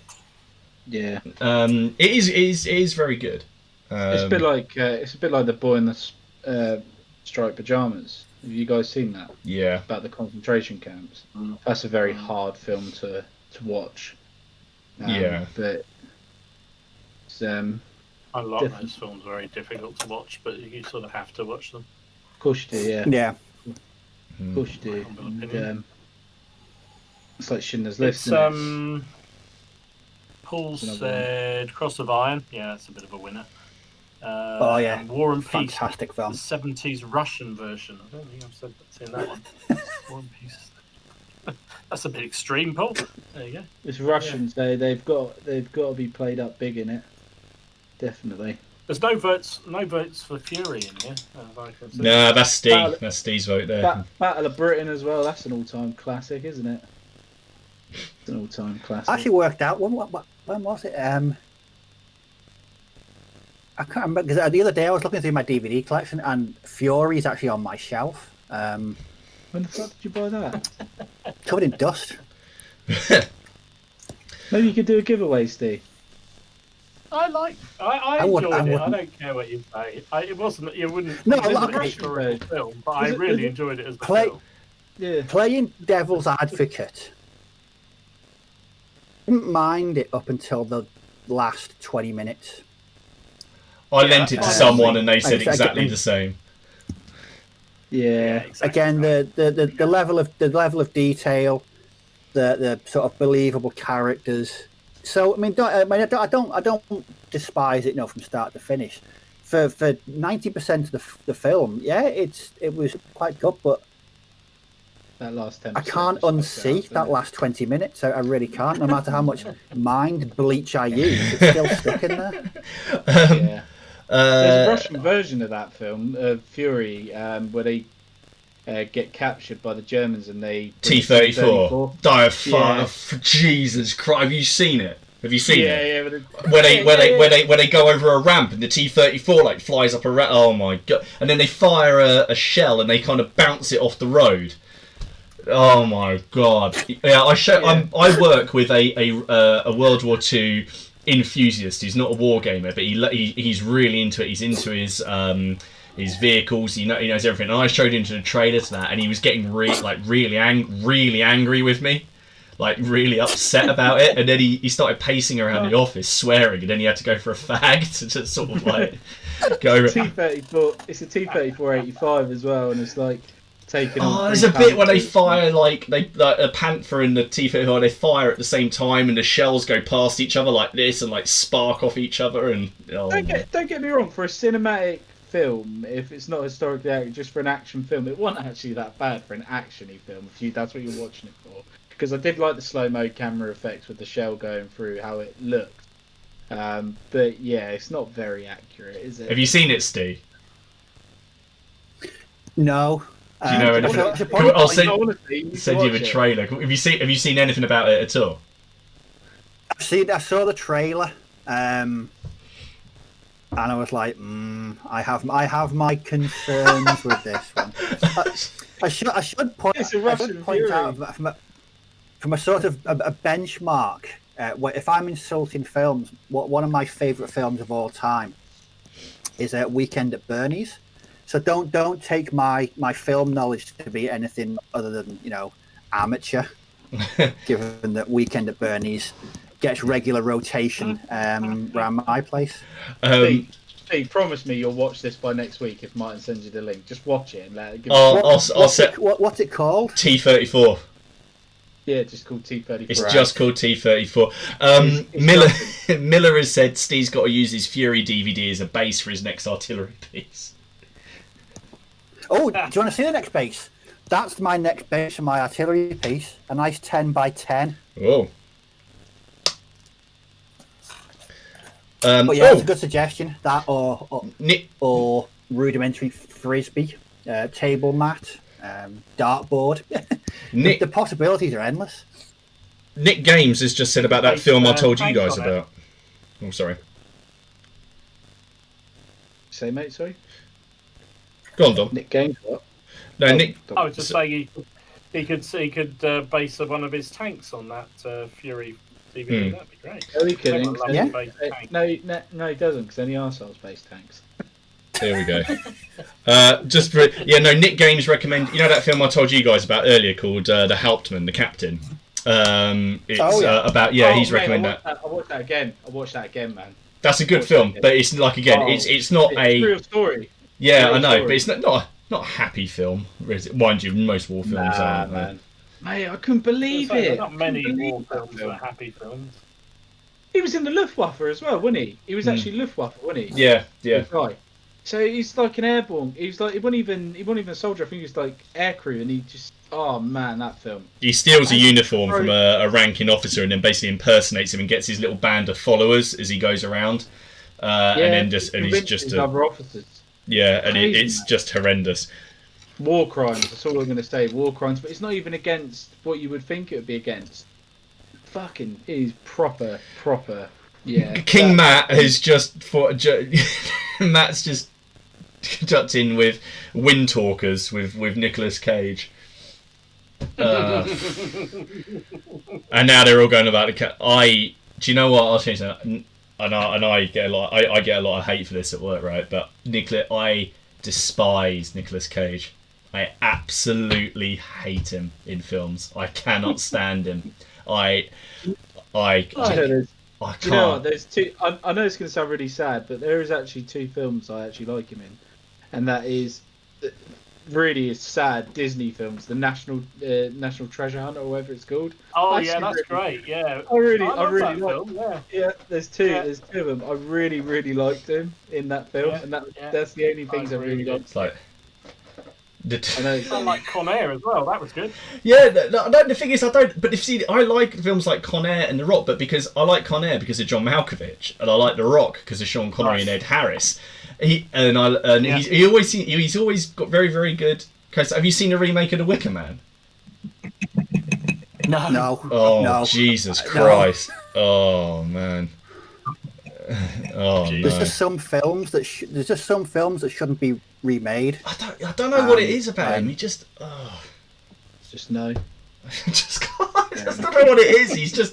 Everyone's got it. Everyone's got it. I can't explain it. I just dislike Don't him. need. Well, that's the cliffhanger for next week, ladies and gentlemen. So yeah, episode 37 next week. 37 weeks on the trip. Yeah. I thought this was episode 34. Is it? This is what you said. Is it 35 You minutes? said that was at the start. Did I? Right. We've suddenly done. We were on for a hell of a long time. If we're at 37 next week, that's all I'm going to say. Yeah, exactly. Okay, so yeah, episode 35 next week. We'll try and get some more wargaming talk. We've had a nice ramble this evening, gentlemen. We've had a very nice ramble. We'll try and get some order in. But put us in the comment sections below what you want to hear us talk about next week. We'll let you guys decide for once. So yeah, what do you guys think of that? Let them decide. Send some questions in, yeah. Yeah. Yeah, we may listen, we may not. We've still got Peter's little question of the week. We didn't get around to that, but we'll do that next week, Peter. Sorry, mate. But thanks very much for watching, guys. We'll see you again next week. Bye bye. See you again Bye-bye. soon. Cheers, guys. Bye bye.